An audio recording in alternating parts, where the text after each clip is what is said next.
시청자 여러분 안녕하십니까? 4월 10일 월요일 KBC 뉴스와이드 시작합니다. 22대 총선이 꼭 1년 앞으로 다가왔습니다. 내년 4월 10일 총선에 적용할 선거구제 개편안을 놓고 국회가 오늘부터 나흘 동안 전원위원회를 열어 본격적인 토론에 들어갔습니다. 여기에 무엇이 쟁점인지 김동모 호남대 대학원장 그리고 김선남 변호사와 함께 짚어보겠습니다. 안녕하십니까? 안녕하십니까? 네, 이 전원위원회가 열리는 건 지난 2003년이죠. 이라크 전쟁 파견 연장 동의안에 대한 토론 이후 20년 만입니다. 우리 김동문 교수님, 이 전원위원회 개최의 의미를 어떻게 보시나요? 네, 방금 말씀하셨듯이 20년 만에 지금 300명의 국회의원들이 전원 참여해서 토론을 하는 이런 전원위원회가 개최됩니다. 특히 이번에 이 전원위원회의 주제는 정치개혁 특위가 준비한 선거제도 개편을 놓고 논의를 본격화한다는 점에서 굉장히 의미가 있고요. 과연 국민의 눈높이에 맞는 그런 선거제도를 이번에 개혁해 낼 것이냐, 또 지난 총선에서 문제가 되었던 이성정당 문제랄지 이런 문제들을 좀 극복해 낼 수 있겠느냐, 그리고 이제 비례성과 대표성을 어떻게 하면 좀 확보해서 명실상부한 국회의원 제도를 만들어낼 거냐, 이런 것들이 쟁점이 아닐까 이렇게 생각합니다. 네. 우리 김선남 변호사 보시기 어떤가요? 오늘부터 나흘 동안 이제 100명의 의원들이 난상 토론이라고 하던데 네네. 어떤 의미가 있을까요? 네, 그렇습니다. 이제 기존 법 개정 절차를 보면 국회의원 10인 이상 상임위원회 또는 정부에서 법률안 제출을 하면 소관 국회에서 회부해서 상임위원회에 회부를 하고 소위원회에서 심사를 거쳐서 법제사법위원회에서 작구 심사를 거쳐서 국회에 다시 상정을 해서 표결을 하는 구조지 않습니까?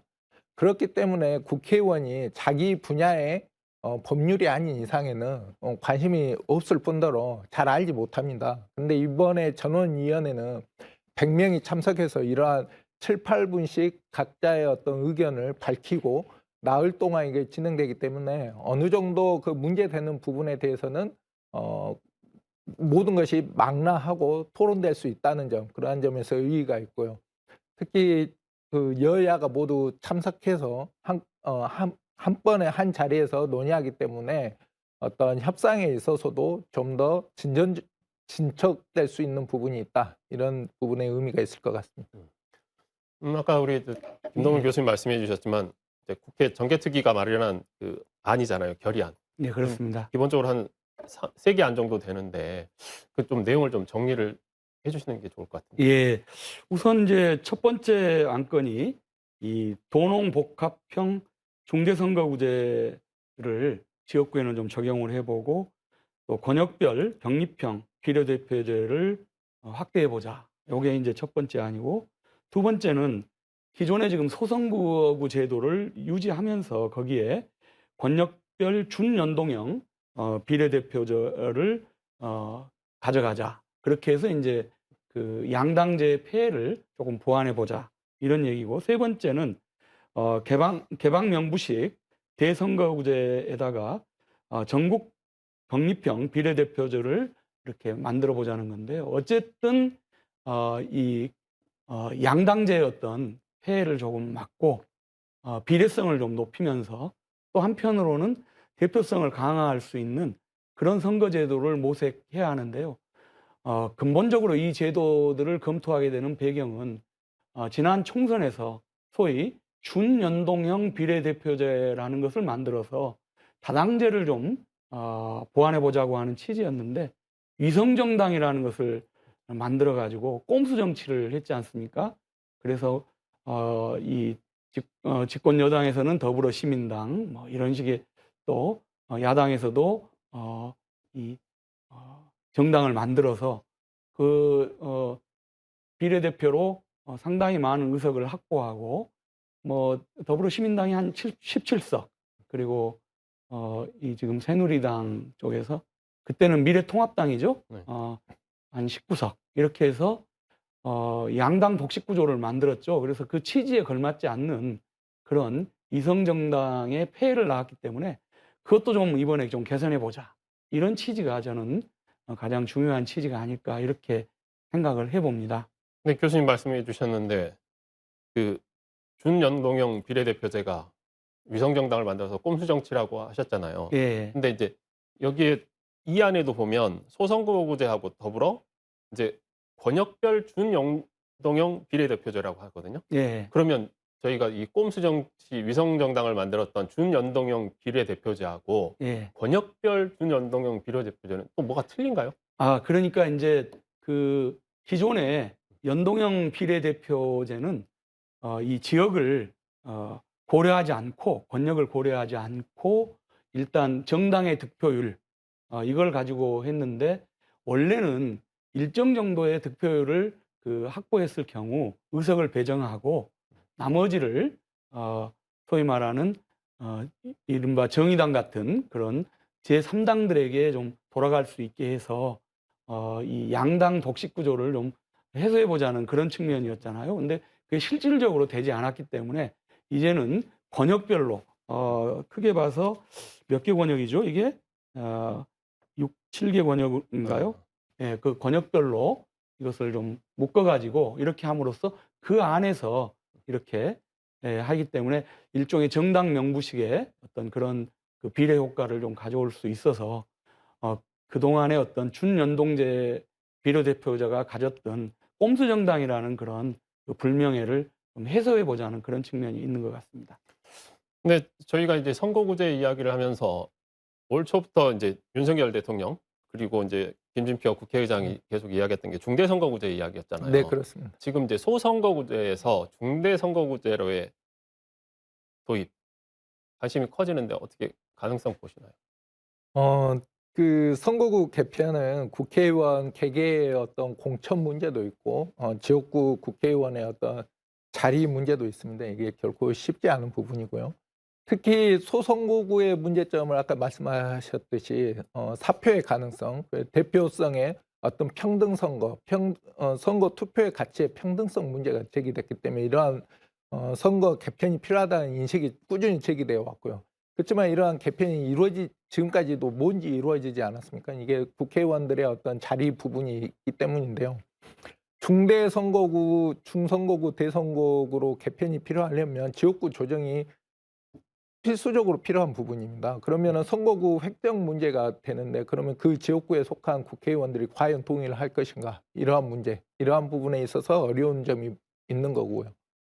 중대 선거구에 있어서도 지금 국민의힘에서는 도농 복합형 이 중대 선거구 부분을 제기해 온 거 아닙니까? 이 부분에 있어서는 수도권에서 민주당에 있어서도 표 차이는 얼마 많지 않지만 의석수에서 2배 가까운 의석수의 차이가 나기 때문에 중대 선거구를 했을 때는 2, 3인의 어떤 국회의원이 선출되기 때문에 그 부분에 있어서 국민의힘 측에서도 수도권에서 많은 국회의원을 배출할 수 있겠다 이런 생각이 있는 겁니다. 그래서 대통령과 국민의힘이 그쪽의 어떤 방식을 지지하고 있는 거고요. 다만 민주당 측에서는 지금 이 소선거구 권역별 준연동형 비례대표를 제안하지 않았습니까? 이제 좀 쉽게 풀이를 하면 현행 준연동형 비례대표제입니다. 이게 뭐냐면 국회의원이 득표를 했을 때 지역구 국회의원의 득표 수가 많음에도 정당 득표율이 많음에도 지역구 국회의원 수가 적으면 거기에 맞춰서 지지율에 따른 비례대표 수를 그 당에 채워주겠다는 겁니다. 이렇기 때문에 연동이 되었다는 의미입니다. 그런데 이 권역별은 아까 말씀한 것처럼 이 전국을 단위로 하지 않고 지역을 6개에서 7개로 나누기 때문에 그 권역 내에서 되기 때문에 수도권 부분에 있어서는 국민의힘이 말한 그런 부분처럼 국회의원 수가 많이 늘어나지는 않을 것입니다. 그렇기 때문에 아마 국민의힘과 대통령은 이런 부분에 대해서 주장을 하고 있는 것이 아닌가 싶습니다. 그 부분에는 국민의힘과 더불어민주당의 셈법이 극명하게 차이가 나는 것 같습니다. 우리 변호사님께서 얘기했듯이 수도권에서는 지난 총선에서 국민의힘이 약 41%의 득표를 했습니다. 거기가 지금 121석에 수도권이 121석이거든요. 근데 거기에서 국민의힘은 사실상 15.7%, 뭐 한 16, 7석 정도 보선까지 해서 말이죠. 이 정도밖에 득표를 못했어요. 그러니까 도농복합선거구를 중대선거구로 가져가면 이제 국민의힘이 자기들의 어떤 득표율에 상응하는 어느 정도 그 의석을 확보할 수 있다는 것이고, 소선거구제에 의한 연동형 비례대표제를 이제 주장하는 것은 특히 대구 같은 지역에서는 이 더불어민주당이 거기에서는 지금 민주당이 약 20% 이상의 득표율을 했지만 의석으로는 한 석도 얻지 못하는 이런 그 불합리성을 가져왔기 때문에 그런 문제들을 보정함으로써 국민의 어떤 대표성과 비례성을 담보하는 형태로 좀 합리적으로 좀 가보자 하는 일단 취지 자체는 그런 것 같습니다. 교수님께서 말씀하신 대로 취지 자체는 그런데 양쪽이 국민의힘과 더불어민주당이 원하는 게 너무 극명하잖아요. 그렇습니다. 그러면 이게 극명한 주제를 아무리 뭐 끝까지 토론을 난상 토론을 한들 이게 좁혀질 수 있을까 싶긴 해요. 그러니까 아까 김 변호사께서 잘 얘기했어요. 이게 개별 헌법기관인 국회의원들이 300명이 다 이해관계가 다 다릅니다. 실제로 다르고 또 정당별로도 이렇게 이해관계가 다르고 하는 상황이기 때문에 사실 이 합의에 이르는 과정은 굉장히 지난할 것이다. 그래서 국민들 일각에서는 이렇게 에드벌룬만 띄우고 또 한 번 쇼를 하고 옛날 그 형태로 가기 위한 하나의 어떤 이 절차적 과정 아니겠냐, 이런 약간 냉소 섞인 그런 비판도 있는 것 같습니다. 우리 교수님께서는 에드벌룬만 띄웠다는데 실제로 김 변호사도 보기에도 진짜 에드벌룬만 띄우는 것 같습니다. 근데 이제 이 상임위원회 결의가 보면은 나흘 뒤에 이제 결의가 이루어지지 않습니까? 이런 결의를 보면은 이게 그 민주당이 제적 과반수가 지금 넘지 않습니까? 이제 그런 부분이 있기 때문에 국민의힘 측에서도 그런 의결권 부분에 대해서는 쉽사리 이거를 그냥 형식적으로만 보이기에도 문제가 있을 수 있습니다. 지금 김기현 그 당대표가 30인을 줄여야 된다는 이런 제안도 지금 하는 걸 보면 어느 정도 국민들한테 명분을 세우기 위한, 어느 정도 우리는 최선을 다해서 임했다, 이런 모습을 좀 보여주려는 의도도 있어 보입니다. 그리고 실제 이번에 그 전원회의 하면서 이제 발언한 국회의원들 내용을 좀 보니까 그런 내용의 그 국회의원 수 감원에 대한 부분을 또 언급한 부분도 분명히 있었습니다만은 개개인의 국회의원이 그걸 쉽게 넘어갈 수 있는지, 현행 제도에 있어서 이거의 변경이 쉽게 올 수 있는지는 의문입니다. 다만 현행 지금 소선거구 준연동형 비례대표제이지 않습니까? 이 부분에서 조금 어느 정도 권역별 부분으로 조금씩 양보해서 서울에서 어떤 국민의힘이 힘을 몇 석이라도 더 얻을 수 있는 구조, 아까 말씀하신 대구나 부산 측에서 민주당이 얻을 수 있는 의석을 얻을 수 있는 그런 가능성, 그런 정도까지는 어느 정도 열려 있지 않나, 큰 개편은 좀 힘들지 않나, 이렇게 보여집니다. 저도 이제 정치는 어차피 이 타협과 또 조정을 통해서 만들어내는 뭐 종합 예술이라고 보기 때문에 지금 김 변호사께서 얘기한 어떤 그런 정도의 어떤 타협의 여지가 있다면은 합리적인 안이 지금보다는 좀 더 개선된 안이 나올 수 있을 거로 봅니다. 그런데 김기현 대표가 지금 30석을 이렇게 줄이자고 한 거는 어찌 보면 지역구에서 지금 많이 줄여도 뭐 10석을 줄일 수는 없을 겁니다. 그렇기 때문에 결국 비례대표에 또 그만큼 손을 대야 할 텐데, 그렇다면 그것은 이 비례대표를 좀 더 확대해서 국민 비례성을 좀 높여보자고 하는 그런 취지하고는 조금 맞지 않는다, 저는 개인적으로 그런 생각을 하고 있고요. 지금 현재 비례대표제가 지금 현재도 그 지역구가 253석 그리고 47석이기 때문에 실제로 15.7% 정도 밖에 안 됩니다.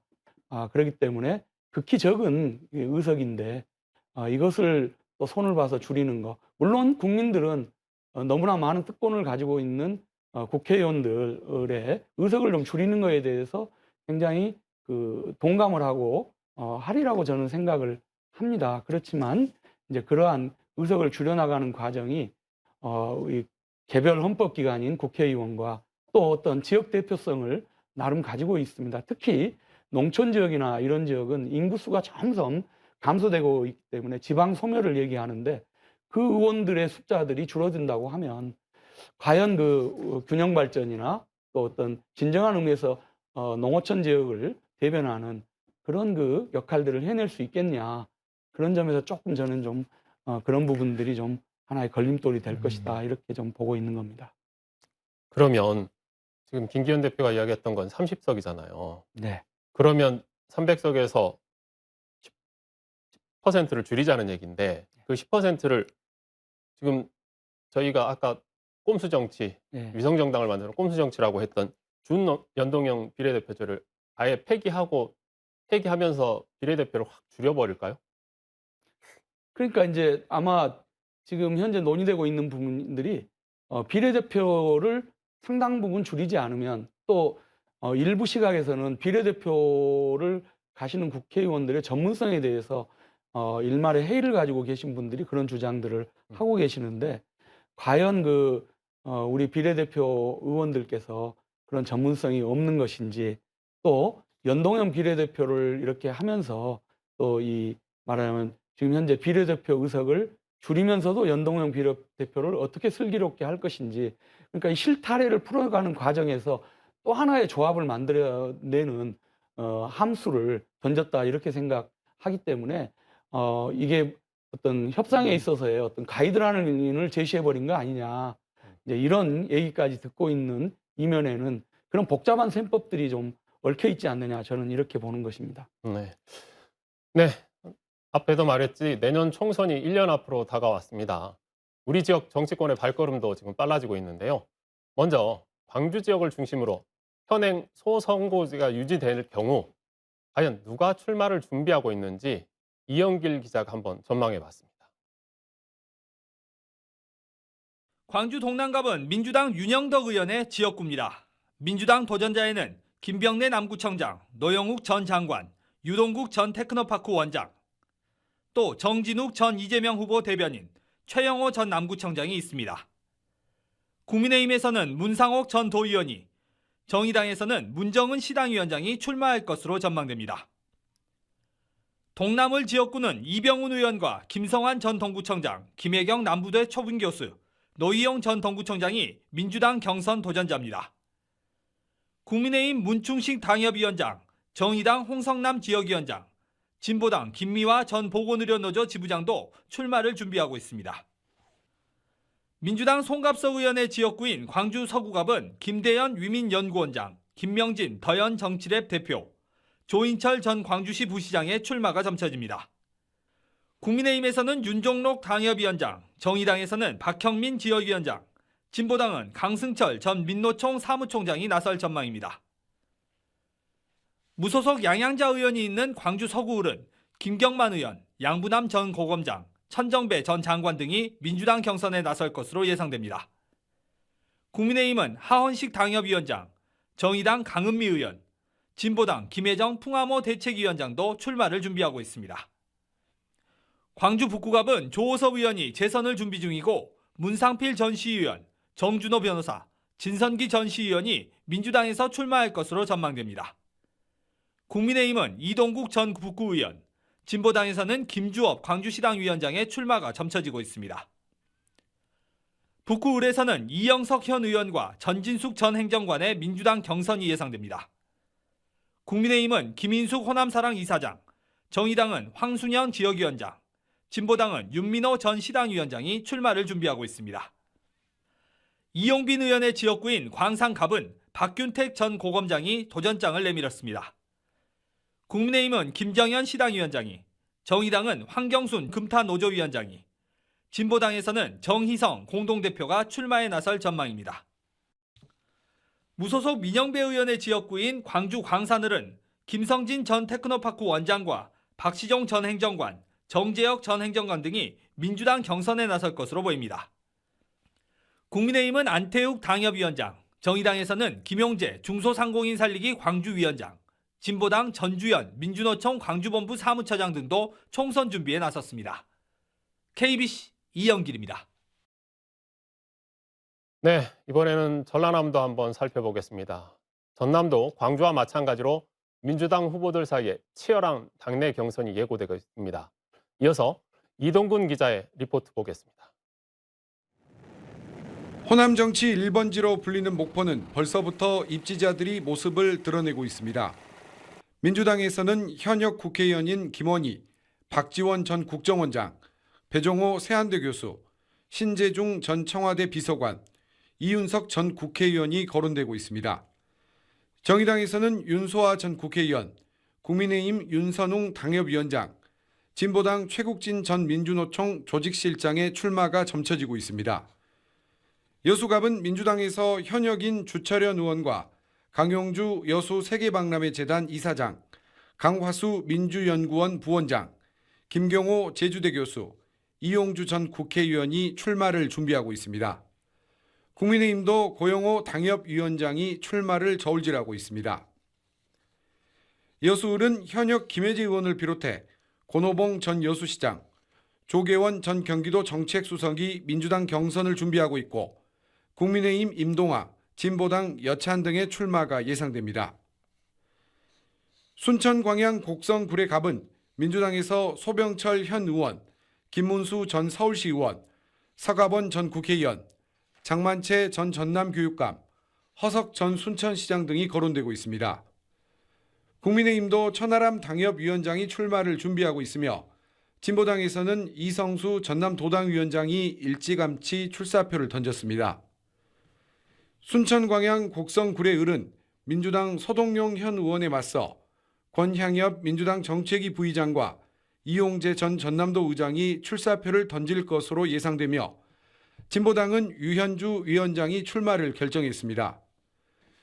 국민의힘은 추우용 당협위원장과 이정현 전 국회의원이 출마 의사를 밝히고 있는데 이 전 의원은 순천과 광주 출마를 두고 저울질하고 있습니다.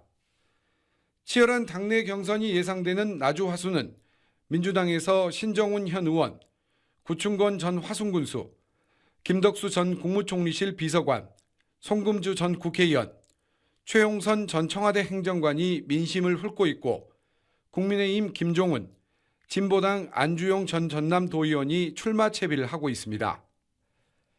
담양 한평 영광 장성은 민주당에서 이계호 현 의원이 사선 도전에 나서고 김선우 전 복지TV 사장, 김영미 동신대 교수, 박노원 민주당 부대변인, 이석형 전 한평군수, 장현 전 광주시 정무보좌관, 최영식 전 담양군수 등이 거론되고 있으며 국민의힘도 박영용 당협위원장이 출마를 고심하고 있습니다. 해남진도 완도는 민주당 경선에 윤재갑 현 의원과 김병구 변호사, 정의찬 이재명 대표 특별보좌관의 출마가 예상되며 박지원 전 국정원장도 고향인 진도 출마를 고심하고 있습니다.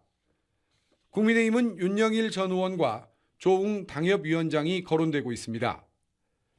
무한 신안 영암은 민주당 서삼석 현 의원에 맞서 김병도 정책위 부의장, 백재욱 전 청와대 행정관이 도전장을 내밀 것으로 보이며 국민의힘에서는 황두남 전 신안군 의원이 출마를 준비하고 있습니다. 장흥 강진 고흥 보성은 민주당 김승남 현 의원과 국민의힘 김화진 도당위원장의 맞대결이 점쳐지고 있습니다. KBC 이동근입니다. 굉장히 많네요. 이름 듣는 것만으로도 지치네요.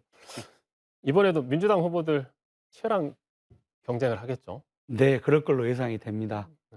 예. 그동안 물갈이 수요를 보게 되면요. 17대 국회에서 새롭게 등장한 초선이 62.5%, 18대는 44.8%, 그리고 19대가 49.3%, 20대가 42.3%, 그리고 21대가 60.3%에 이르렀습니다. 항상 우리 국민들은 그 새로운 인물들을 많이 이렇게 추구하고 찾아왔던 것 같습니다. 우리 광주 전남은 이러한 어떤 그 수요가 더 많았다고 생각이 듭니다. 그렇기 때문에 지난번 이 총선에서는 거의 민주당 일색으로 판가리가 되었습니다. 그렇지만 이제 우리 이 광주 전남 지역에서는 3선급이나 재선급 의원이 18개 지역 중에서 한 3명 정도 이렇게 됐고, 나머지는 전부 다시 이렇게 초선이 되었기 때문에 국회 의정활동 가운데서 그 존재감이나 좀 의정활동의 초선의 무게감으로는 일하기가 좀 버겁지 않았냐, 이런 일부의 평가가 있고요. 또 가장 큰 것이 저는 이재명 사법 리스크가 여전히 존재한다고 이렇게 봅니다. 그렇기 때문에 이재명 대표의 어떤 법적인 처리가 어떻게 될 것이냐. 그래서 이재명 퀴즈라고 할까요? 이재명 대표와 함께 정치를 해온 사람들이 상당히 많기 때문에 그분들의 어떤 거치가 상당히 또 영향을 받을 것이라고 보고 있고요. 세 번째는 이번에 그 민주당 내에 이러한 초선 의원들에게 경쟁해 보겠다고 하는 신진 인사들이 그 지역구에 따라서는 지명도가 좀 있는 인사들이 상당히 많이 도전을 하고 있습니다. 그렇기 때문에 이런 부분들이 저희들에게는 굉장히 그 관전 포인트가 될 거고요. 또 한편으로는 또 이렇게 물갈이 해버리면 우리가 그렇게 참 이게 아이러니인데 또 초선 의원들이 대거 진입하는 그래서 또 민생이나 이런 부분에서 존재감이 없다는 그런 역할 부재에 대한 그런 얘기가 또 나올 수도 있지 않겠냐, 이렇게 생각합니다. 네. 오늘 두 분과의 이야기는 여기까지 듣겠습니다. 함께 해주셔서 감사합니다.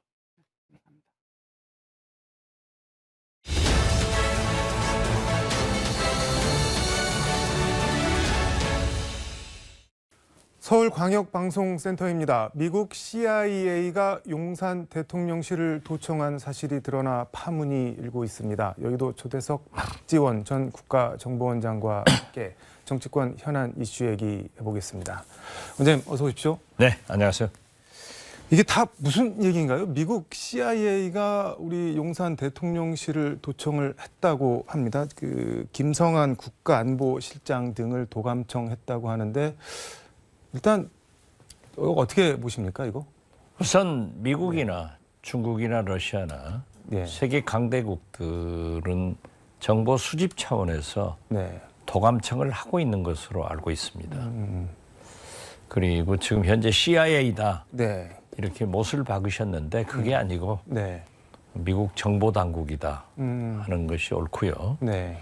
사실 이건 오래전 일입니다만은 2000년 네. 6.15 남북정상회담, 제가 김대중 대통령 당시 문화관광부 장관으로 특사 아니었습니까? 네. 이때도 네.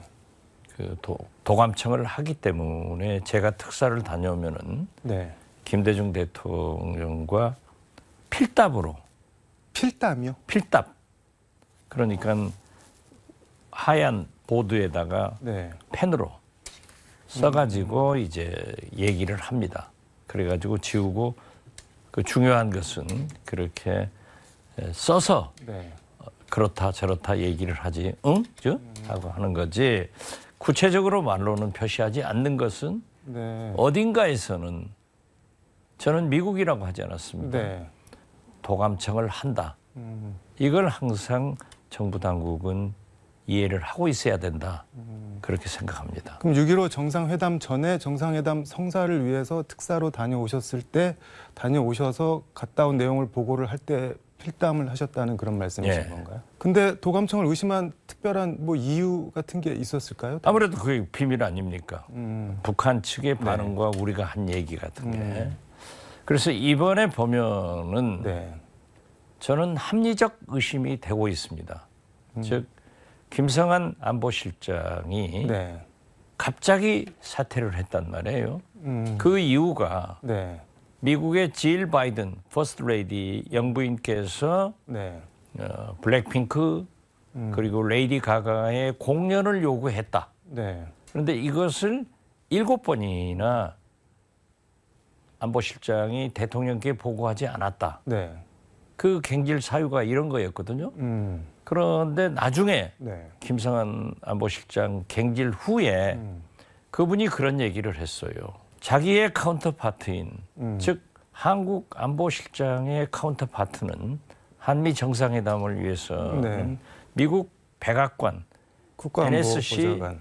예. 제이크 설리반 보좌관입니다. 네. 이분과 많은 얘기를 해왔지만은 한 번도 블랙핑크 얘기는 없었다. 네. 그리고 미국에서 질 바이든 여사가 레이디 가가 네. 또 블랙핑크 공연을 요구했다는데 이러한 사단이 났는데도 미국에서 일체 얘기가 없더라고요. 오늘 이제 전 신문 언론에 보도된 거 보면은 어제부터 나왔지 않습니까? 이 도감청을 했다. 거기에 보면은 제가 늘 강조를 했던 네.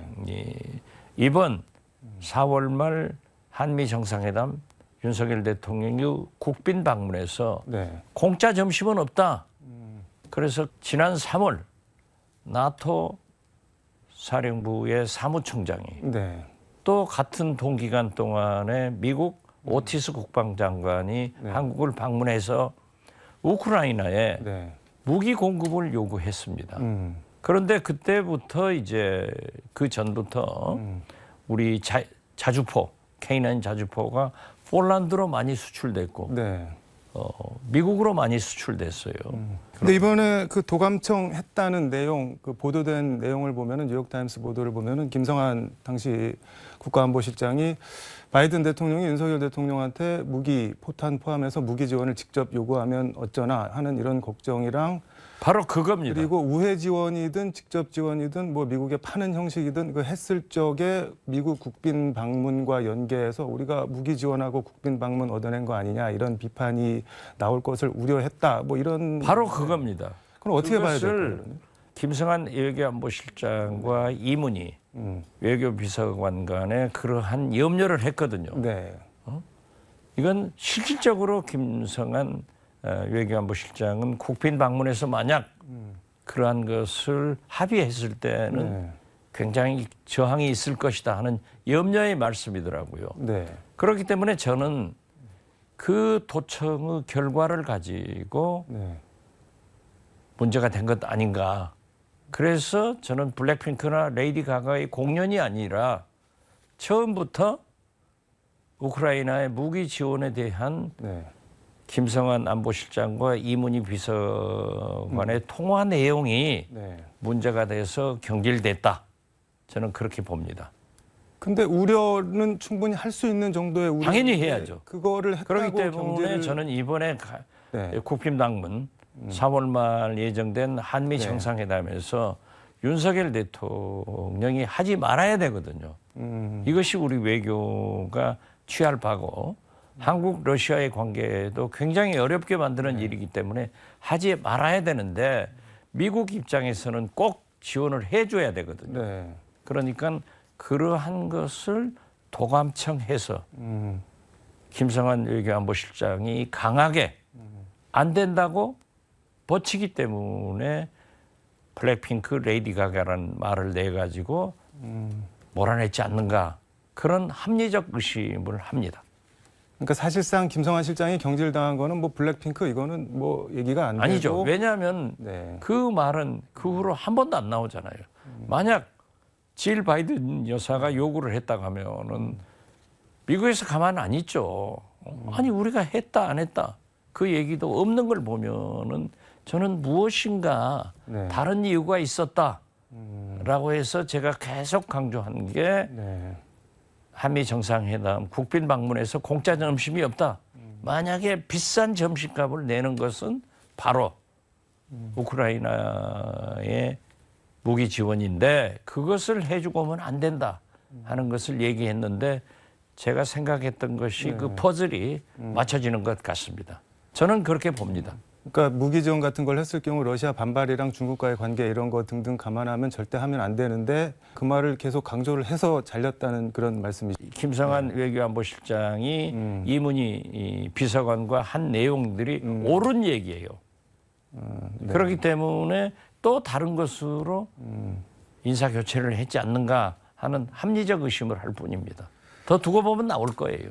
근데 이게 궁금한 게 그 김성한 비서실장이 언제 어떤 상황에서 어떤 말을 할 줄 알고 뭐 도감청을 했겠냐 하는 이런 의구심이 드는데, 그러니까 뭐 쉽게 그것은 말씀드리면은 꼭 이 사안이 강대국들은 아니더라도 제가 모두에도 말씀드렸지만 강대국들은 그 도감청을 하고 있습니다. 그러니까 더 광범위하게 도감청이 이루어졌다고 보는 게 약간 합리적 추론 뭐 글쎄요, 그러한 것으로 외교적 문제로 비화돼서는 안 돼요. 잘 처리가 돼야지만은 네. 안보실장의 경질 이유는 저는 블랙핑크가 아니라 바로 우크라이나 무기 지원에 대한 반대의 네. 내용을 파악됐기 때문에 한 것 아닌가, 이런 합리적 의심을 한다, 이런 말씀을 드리는 겁니다. 외교적 문제로 비화가 되면 안 된다고 말씀을 하셨는데, 우리 대통령실 반응이나 대응을 보면은 한미 동맹에 지장을 줄 만한 사안은 아니다. 그리고 긴밀히 필요한 사안에 대해서 협의를 해보겠다. 이 정도인데, 이게 어떻게 보면 주권 침해 사안에 해당이 되는 거잖아요. 대통령실 반응 뭐 적절한 건가요? 아니면 좀 미흡한 건가요? 그 강대국의 정보 네. 수집 차원에서 그러한 것이 이루어져서 네. 이렇게 보도가 되고 발각되면 주권 침해가 되죠. 그렇지만 주권 침해로 강하게 요구할 수 있지만은 어떤 의미에서 보면 과연 이것을 외교적으로 문제를 삼아서 시끄러워질 필요가 있느냐. 유승민 전 의원 같은 경우는 한심하고 비굴하다 이렇게 직설적으로 비판을 하면서 윤석열 대통령이 직접 항의해서 사과랑 재발 방지 약속 받아내야 된다 이렇게 말씀을 하시던데. 당연히 그게 맞는 말이죠. 네. 그리고 그렇게 해야 되는 겁니다. 그렇지만 제가 네. 바로 직전 국정원장으로서 저는 여기까지 말씀드리겠습니다. 이게 궁금한 게, 근데 보도를 보면은 그러니까 시긴트라고 하잖아요. 시그널 그렇죠. 뭐라 그러죠? 신호정보. 시그널 인텔리전스를 네. 통해서 도감청을 했다는 건데. 그게 지금 CIA가 아니라 네. 물론 CIA하고 같은 정보기관이지만은 NSA라는 네. 별도의 정보기관이 있는 겁니다. 근데 그걸 우리 대통령실에 어떻게 심었을까요? 그러한 문제는 네. 제가 말씀드리는 것은 적절하지 않습니다. 근데 지금 이게 첫 번째도 아니잖아요. 뭐 복귀를 해보면은 1976년에 미국 의회 아니, 첫 번째가 아니라 네. 계속해서 해온 겁니다. 그렇기 때문에 제가 말씀드리는 것은 네. 김대중 대통령과 대북 특사인 이 박지원 장관이 얘기할 때도 네. 우리는 그러한 것을 알고 있기 때문에 우리가 보완을 해야 된다 이거죠. 그래서 하얀 칠판에다 글씨를 네. 필답으로 써서 대통령께서 말씀하시면 제가 그걸 짓고 답변을 하고 응? 이런 것만 도청이 되지 그 글씨 내용은 도청이 안 되잖아요. 그래서 그러한 네. 보완을 철저히 해야지 지금 현재 도감청이 된다 네. 하는 것은 느끼고 살아야 됩니다. 조용한 해결이라고 말씀을 하셨는데, 그럼 조용한 해결은 어떻게 하는 게 조용하게 해결을 할 수 있나요? 지금 제가 말한 대로 그것이 조용한 거예요. 만약에 유승민 네. 의원이 지적한 대로 이건 있을 수 없다. 사실 유승민 의원 말씀이 맞는 거예요. 네. 그렇지만은 국가를 핵심에서 경영해보고 네. 관련된 사람들의 저 같은 입장의 얘기는 거기까지밖에 할 수 없다. 그러나 네. 제가 생각했던 대로 김성한 안보실장이 경질된 것은 블랙핑크 레이디 가가 아니라 바로 이것이었구나 하는 합리적 의심은 가지고 있다. 이 말씀을 거듭 드립니다. 알겠습니다. 이 얘기는 여기까지 하고, 지난주에 윤석열 대통령 김건희 여사 부부 사진 때문에 한참 논란이 됐었는데, 일단 윤석열 대통령 같은 경우는 그 뭐 부산 횟집 도열 사진 뭐 조폭 같다 막 이런 논란도 나오고 그러는데, 그 사진 보셨죠? 어떻게 보셨나요? 왔습니다. 네. 저는 윤석열 대통령이 네. 방금 말씀한 김성한 안보실장과도 마지막 날 네. 시내 모처에서 음. 술집에서 오랫동안 네. 했다. 그러한 보도를 보고 또 부산에서 거기 참석한 네. 지방자치단체장 등 그 측근들과 함께 네. 횟집을 가셨다. 어떻게 보면요. 네. 대통령이 격이 없는 서민처럼 네. 이웃집 아저씨처럼 참 좋은 것으로도 볼 수 있지만은 대통령은 네. 경호가 제1 안보입니다. 그렇기 때문에 설사 네. 가셨다고 하더라도 시내 모처에서 밤늦게까지 술을 마셨다. 이런 얘기가 꼭 흘러나와야 되는가.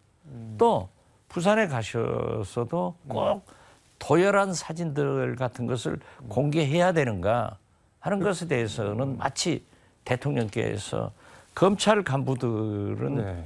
자기 수하, 검사나 수사관들을 데리고 몰려가서 술집 잘 가잖아요. 네. 네. 검찰 간부가 밑에 부하들 데리고 그냥 술 마시고 있는 거죠. 그게 어떤 의미에서 보면은 이웃집 아저씨 같고 소민 같지만은 그건 코스프레다. 근데 이게 대통령실에서 공개한 게 아니라 그 주변에 있던 시민들이 찍어서 아니 공개를 한 글쎄요. 거잖아요. 시민들이 찍은 게 더 문제인 거예요. 만약에 네. 그 시민들이 사진을 찍을 수 있게끔 공개되고 경고가 이루어졌다 하면은 만약에 그러니까 사진 대신 다른 게 다른 들려 것이 있었더라면. 있었을 때 네. 그래서 대통령 경호는 안보 1호다. 제가 그렇게 말씀드린 거예요. 제발 네. 대통령께서 서민 코스프레는 좋지만은 안 좋다. 그리고 경호실에서도 네. 그러한 문제는 잘 잡아야 된다. 여기에다가 그 죄 없는 네. 일광 횟집 윤석열 대통령이 오신다고 해서 횟집 간판을 바꿔단 것도 아니고 아무리 네. 윤석열 대통령이 한일 정상회담에서 굴종적인 그런 네. 양보 치고 왔다 하더라도 모든 것을 그렇게 반일 감정에다 대입시켜서 공격하는 것은 저는 심하다. 그렇지만 근본적 원인 제공은 네. 윤석열 대통령이 하신 것이니까 앞으로 좀 대통령이 조심했으면 좋겠다. 표현은 서민 코스프레라고 하셨는데 뭐 격이 없이 격식 없이 하시는 건 좋은데 좀 바깥으로 잘 드러나지 않게 좀 조용히 잘 하시라는 아니 그런 말씀인가요? 밖으로 네. 드러나더라도 네. 그러한 사진을 시민들이 찍게 하면 되겠냐 이거죠. 그 만약에 그 안 찍히게 하려면 그럼 어떻게 해야 되나요? 아니 그러니까 철저하게 경호를 하든지 아, 좀 안전한 곳으로 가시든지 해야지 만약에 사고가 있었으면 어떻게 할 거예요. 그래서 좀 대통령이 네. 이리저리 몰고 다니면서 검찰총장 할 때처럼 그런 것은 대통령은 하셔서는 안 된다. 자꾸 이런 일이 있어서는 안 좋다 하는 말씀을 드리는 겁니다. 근데 이게 조폭, 친일 이런 논란이 자꾸 나오는 게 어떻게 보면 윤석열 대통령 개인 캐릭터나 그동안의 행보랑도 겹쳐져서 그런- 그렇죠. 윤석열 대통령이 하신 게 그런 거니까 이번 일본에서도 네. 그런 일을 하기 때문에 한번 밉게 보이면은요 다 밉게 보이는 거예요. 밉상으로 보이는 거예요. 그래서 그러한 것은 네. 대통령으로서 좀 조심할 필요가 있다. 그래서 그런 것은 네. 우리도 너무 심하게 공격할 필요는 없지만은 그 원인 제공은 윤석열 대통령이 네. 또 경호실이 하고 있지 않느냐. 좀 조심해라. 이런 말씀 드립니다. 시간 관계상 김건희 여사 사진 논란 하나 짧게 좀 짚어보겠습니다. 이게 뭐 순천만 정원 국제정원 박람회 가서 찍은 사진 등등 해서 대통령실에서 홈페이지에 공개를 했는데 메시지가 뭐냐, 무슨 뭐 연예인 개인 화보냐 이런 논란이랑 비판이 막 쏟아졌는데 그건 어떻게 보셨나요? 김건희 여사도 네. 자기가 배를 벌어서 맞더라고요. 아니 대통령하고 같이 가시면은 네. 대통령 사진이 주가 돼야지. 김건희 여사 사진이 주가 되고 네. 청와대 사진 게시판에도 네. 거의 뭐 3배 정도가 김건희 여사 사진이라고 하면은 네. 대통령이 김건희냐, 권력서열 1위가 김건희냐 이런 네. 말이 나오지 않습니까? 그래서 김건희 여사도 자기 사진 모델이 아닙니다. 자기가 무슨 홍보물 찍는 거 아니에요. 네. 그리고 대통령실 사진사도 대통령 위주로 해야지 그렇게 김건희 여사가 네. 아무리 세다고 그런 식으로 하면은 국민들이 네. 윤석열 대통령은 뭐라고 볼 것이며 김건희 여사는 뭐라고 볼 겁니까? 설사 김건희 여사가 그런다 하더라도 네. 대통령실에서 잘해라. 저는 그런 말씀드리고 김건희 여사가 조심해야 됩니다. 그러니까 요즘 김건희 여사가 대통령이다. 윤석열 대통령이 영분합니다. 권력 서열 1위가 김건희다 이런 얘기가 나오지 않습니까? 그 벌어서 매맞지 마라. 저는 그렇게 말씀드립니다.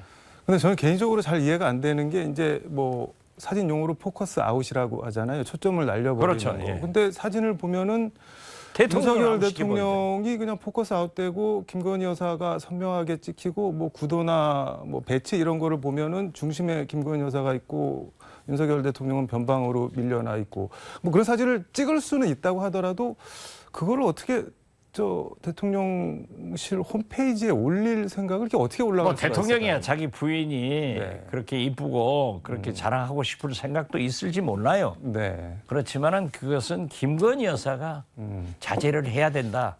저는 그렇게 말씀드립니다. 그렇기 때문에 자꾸 거듭 말씀드리지만은 김건희 대통령, 윤석열 영부남 소리가 나오고 대한민국 권력 서열 1위는 김건희다. 이런 얘기가 나오는데 그런 얘기가 나오지 않도록 조심해야 돼요. 그래서 대통령이 네. 술자시로 가는 것도 조심하고 그 도열에서 사진 찍히는 것도 조심해야지. 만약에 네. 큰 문제가 생겼으면 어떻게 나라가 어떻게 되겠어요.